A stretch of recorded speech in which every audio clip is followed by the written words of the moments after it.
Hi, everybody. This is Ashley, your instructor, and this series of videos is going to be dedicated to pre-writing strategies. So, you have a big essay coming up, and you need to figure out how to get started.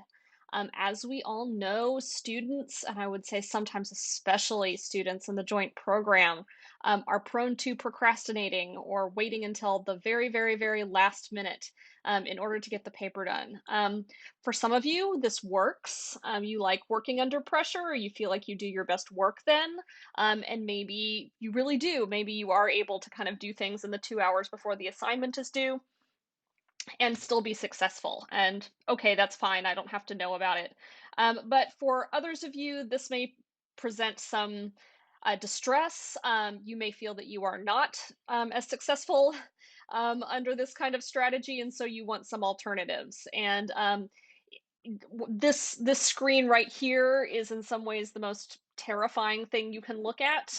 The blank Word document or the blank Pages document or the blank LaTeX document, whatever software it is that you are using to draft your paper.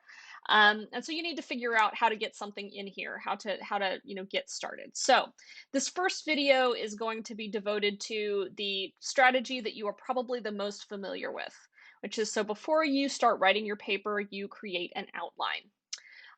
Now, this is a strategy that works for some people. I will say that it's not my favorite. It doesn't always work for me, but I know many students for whom this is a successful strategy, and it's one that is useful for them. So, just as a way of demonstration, I'm going to kind of um, do an outline of a major essay one here so that you can kind of see how it could be developed. In some ways, outlining may actually be one of the better strategies for major essay one, purely because with major essay one, I've already given you two clear sections that you need to write. So, you're going to have your introduction section, and you're going to have this literature review section. Okay. So the purpose of the introduction, of course, is to explain your research question and to give me some reasons why it's a relevant and interesting research question and one that merits further study. The purpose of the literature review section is to explain what positions are being taken on this issue, what people think about it, what different perspectives there are on it, and to give some really explicit examples. So we have these two sections, and this in some ways makes the outline a little bit more obvious than it will be, say, for major essay 3, which gives you a whole lot of freedom, which for some is really, really nice, and for some is a little bit more paralyzing. Okay, so let's actually start for a second with the literature review section, because again, this can present some very straightforward ways of organizing itself. So, for example, let's say you have an issue where the positions break down really into kind of pro and con. You have some people who are for some proposal or idea, and you have some people who are against it. And so, you have source one who says yes, you have source two who says yes, and you have source three who says yes. And then in the con section, you have source four who says yes, who says no, source five who says no, source six who says no. Okay? Like that would be a really straightforward way to organize this thing. These three sources, you might be talking about these all in the same paragraph, perhaps. I don't really recommend that simply because it can make for a very large and crowded paragraph.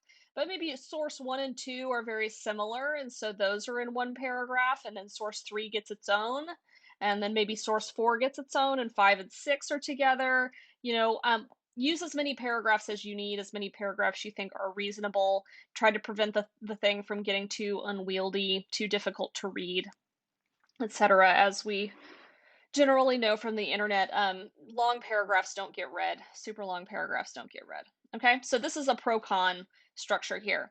But what would be some other ways of organizing this? I'm actually going to start a whole new outline down here.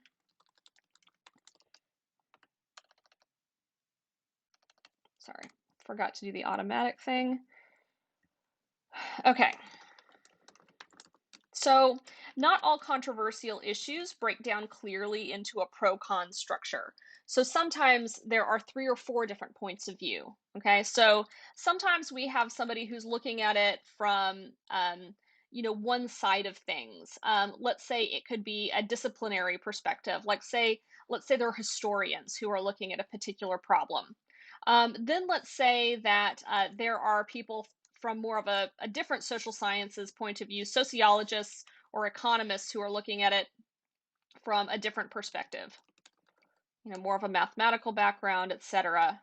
And then let's say there's perspective three, which would be like humanitarians, let's say activists in the area, people who aren't part of academia at all, NGO representatives, etc. So, like in an immigration debate, for example, you could have historians who are sort of looking at the history of immigration, who are interested in the fact that people have migrated for many, many, many, many centuries ever since the kind of the origins of humanity, and so they take more of a historical perspective. And then let's say economists are more interested in the financial or economic impacts, whereas humanitarians and activists are more interested in human rights. So that, by the way, would be a very, very broad definition of a controversy, and so probably wouldn't be ideal for this kind of paper. But I give that example purely because it presents broad, very easy to define differences. Okay, but so it's possible to divide up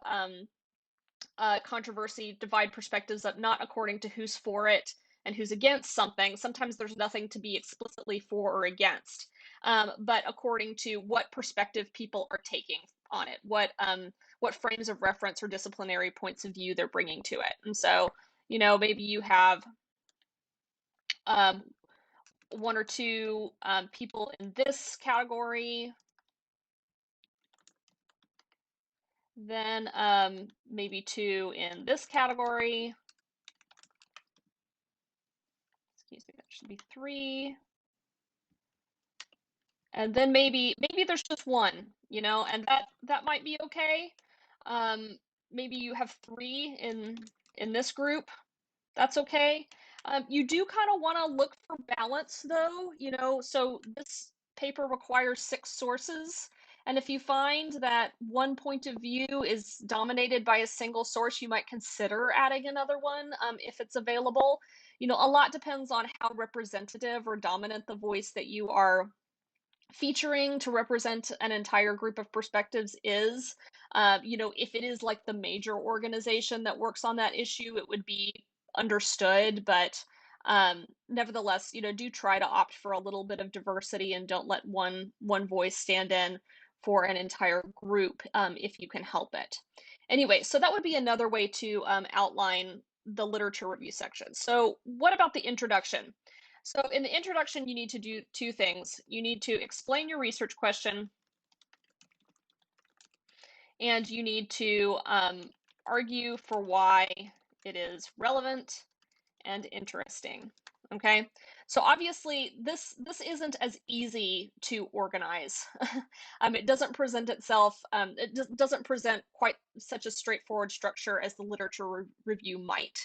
Okay, so explaining the research question, what do you need to do in order to do that? Okay, so I'm actually gonna kind of erase this and start over. Okay, so what you might need to start by doing is offer some context, and it could begin by telling a story about the issue, offering some kind of representative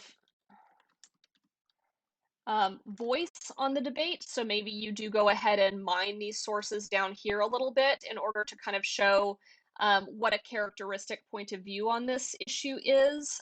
So maybe you begin by offering a quote, something like that, and you give us a brief history of the issue or the development of the issue. That might be your first paragraph, okay? And then maybe in the next paragraph, you explain sort of what the research question is. You narrow down the research question. I think that's a better way to say it. Okay, and then maybe in the last one, you offer a couple of reasons why the research question is interesting and relevant.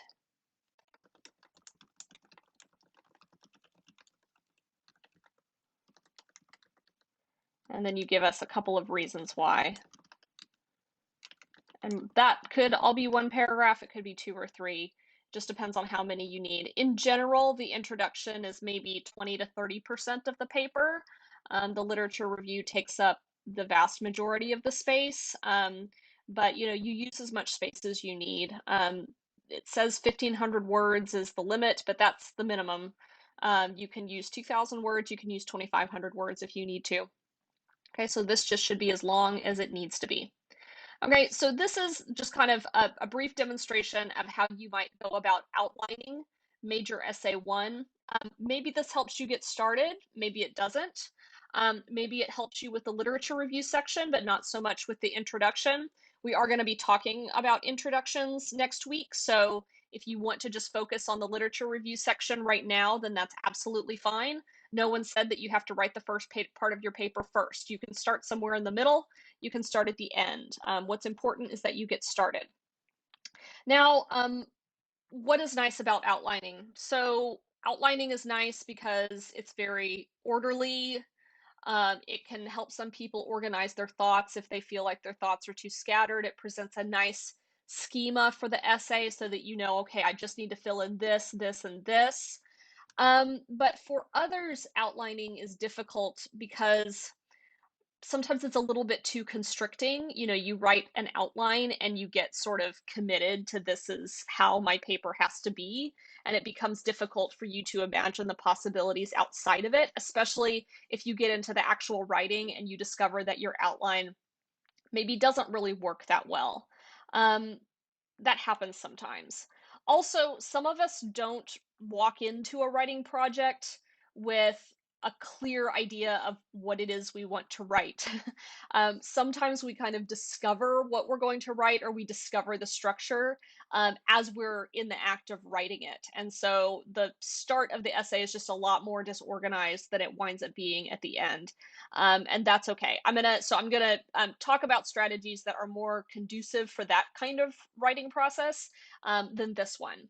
But this is one you're likely already familiar with. It's one that you may have tried in the past. If outlining works well for you, then you're welcome to go ahead and keep doing that. But I'm gonna, in the next couple of videos, give you some strategies, some alternatives that might work for you if this is a little bit too constricting or if it just doesn't help you get started.